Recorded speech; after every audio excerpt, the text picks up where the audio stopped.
ကင်ဆာယောဂဖြစ်နေတဲ့သူတွေအတွက်ဒီ၄ချက်ကိုရှောင်ပေးပါနော်နံပါတ်1တစ်ချက်ကကိုယ့်ရဲ့အစားအသောက်အကျော်တွေအစီတွေအချိုတွေရှောင်ပေးလို့ရရင်ကျမရဲ့အတွက်လည်းအကောင်းစီလက်ခံတဲ့သူတွေရှိလားယောဂမျိုးစုံကအစားအသောက်ကနေဖြစ်ပေါ်တယ်နော်လက်ခံတယ်ဆိုရင်လက်ခံတယ်လို့ရေးလာပေးကြနော်နံပါတ်2တစ်ချက်ကအိပ်ရေးဝဝအိပ်ပေးပါအိပ်ရေးချိန်ပုံမှန်ပေးပါတချို့ဆိုရင်တော့မနေ့ပိုင်း4နာရီမှအိပ်ကြတယ်ပြီးတော့နေ့လယ်1နာရီလောက်မှနိုးတယ်အဲ့လိုမျိုးဆိုရင်ကိုယ့်ရဲ့ကျန်းမာရေးအတွက်ထိခိုက်စေတာပေါ့နော်ကင်ဆာဖြစ်တဲ့သူဆိုရင်အိပ်ရေးကလေညနေ9နာရီညဘက်ပေါ့နော်8နာရီ9နာရီကနေစပြီးအိပ်ပေးပါမနေ့အစော9နာရီကနေစနိုးပေးကြည့်ပါနော်အိပ်ရေးကိုဂရုစိုက်ပေးပါကျန်းမာရေးလည်းကောင်းစီတယ်နော်နံပါတ်3တစ်ချက်ကအာယုံကောင်းအောင်နေပေးပါစိတ်ညစ်တာတွေနော်ပြီးတော့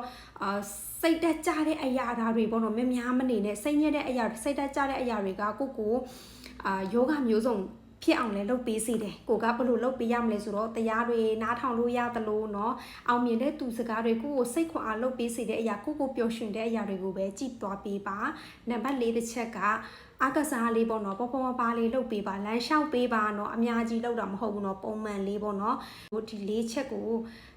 ပုံမှန်လုပ်ပေးမယ်ဆိုရင်တော့ကင်ဆာတွေကလည်းသက်သာစေတယ်။ဘာကြောင့်လဲဆိုတော့ရည်တင်လဲတော့ကင်ဆာသွေးရှိဖူးတဲ့သူတယောက်ထဲမှာပါတယ်။ဒီလေးချက်ကိုဂရုစိုက်ပြီးလို့အခုတုံညာပြန်ဖြစ်သွားပြီပေါ့နော်။ထိုင်းနိုင်ငံမှာဆိုရင်ကင်ဆာယောဂကနေပျောက်သွားတဲ့သူတွေအများကြီးရှိတယ်။အဲဒါကြောင့်မို့ဂရုစိုက်ပေးပါပြီးတော့နောက်တစ်ခုတော့ကင်ဆာသွေးရှိတောင်ကပေါ့နော်။ဘာဖြစ်လို့တုံညာပြန်ဖြစ်တာလဲဆိုတော့ဒီဆေးကိုလည်းတွဲလိမ့်ပေးတာပေါ့နော်။သူက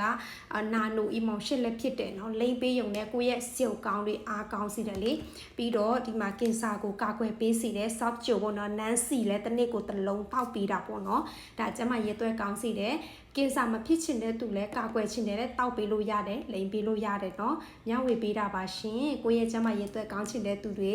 ဒီ၄ချက်ကိုရှောင်ပေးပါ queue စိုက်ပေးကြပါနော်ကျေးဇူးတင်ပါတယ်